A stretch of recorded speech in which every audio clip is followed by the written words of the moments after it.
ఒకే ఇంట్లో నుంచి కీడు వస్తుంది, ఒకే ఇంటి నుంచి మేలు వస్తుంది. మన సేవకుడే మనల్ని గద్దిస్తాడు, మన సేవకుడే మనల్ని ప్రేమిస్తాడు. నువ్వు గద్దింపును గుర్తుపెట్టుకుంటావు, ప్రేమించిన దాన్ని మర్చిపోతావు. నా చేతులు జోడించి మీకు మనవి చేస్తున్నాను, నేను రక్షించబడి ఇది 29వ సంవత్సరం. ఈ 29వ సంవత్సరం 29 ఏళ్ళుగా సేవలో 25 ఏళ్ళుగా నేను చూసిన విషయం మీకు చెప్తున్నా. సేవకుడు గురించి చెడ్డగా మాట్లాడిన వాళ్ళని మెతుకులు లేకుండా దేవుడు చేశాడు భూమి మీద.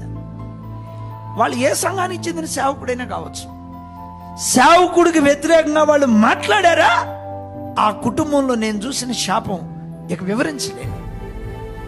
నేను కోరుకునేది ఏంటంటే, మనల్ని సౌలు వలె ఫిలిస్తీన్లు తరమటం మానేసి దావీదును తరిమాడంట. అది కాదు మన పని. మనం స్వార్థ వినని ప్రజల్ని ప్రభు కొరకు పట్టుకోవాలి. మన గురంతా అదిగా మారాలి.